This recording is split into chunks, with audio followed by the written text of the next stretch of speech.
Jukkal MLA గారు నేను journalism చేసినా అని చెప్పుకుంటున్నారు కదా. మరి జర్నలిజం చేస్తే ఈ విధంగా ఇప్పుడు మీరు ఒక ఎమ్మెల్యే అయ్యారు, సరే జర్నలిజం చేసారు, ఎమ్మెల్యే అయ్యారు.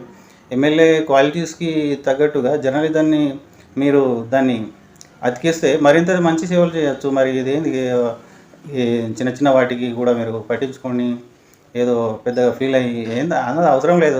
చిన్న చిన్న వాటికి కూడా మీరు పట్టించుకుంటే లాస్ట్కు నష్టపోయేది వాళ్ళు చిన్నవాళ్ళు ఏం నష్టం కాదు మీకు. నేను చెప్పాల్సిన అవసరం కూడా లేదనుకుంటా. జర్నలిజం అందరూ చేస్తారు, ఇప్పుడు చాలామంది జర్నలిజం చేస్తారు. ప్రజలకు వెళ్ళి గ్రౌండ్ రిపోర్టింగ్ చేసుడు కానీ వాళ్ళ సమస్యలు తెలుసుకున్నాడు కానీ ఇలాంటిది మీరు ఏమైనా చేసిరా? జర్నలిజంలో వచ్చి ఏమైనా సంచలనాత్మకమైన వార్తలు కానీ ఇలాంటివి ఏమైనా రాశారా? మరి వార్తాపత్రికల్లో చేశారా, లేకుంటే ఎలక్ట్రానిక్ మీడియాలో చేశారా, లేకుంటే ఇప్పుడున్న మీ సోషల్ మీడియా ద్వారానే మీరు ఈ విధంగా తెలపడం చేయడం జరుగుతుందా? మరి ఏ విధంగా జర్నలిజం చేశారు? జర్నలిజం అంటేనే ప్రజలకు ప్రభుత్వాలకు మధ్య వారధి. మరి ఈ వారధి ఇంత మంచితనాన్ని తీసుకొచ్చి మీరు ఒక ఎమ్మెల్యేగా ఉన్నారు, ఇప్పుడు మంచి అవకాశం. అవన్నీ మీకు తెలిసి ఉంటే, సమస్యలు అందరికీ తెలిసి ఉంటే ఏ విధంగా పరిష్కరించాలనేది మీకు క్షణంలో తెలిసిపోతుంది. చూస్తే నాకు తెలిసి అయితే మంచి పాలన అందించవచ్చు మీరు జుక్కల్ నియోజకవర్గానికి.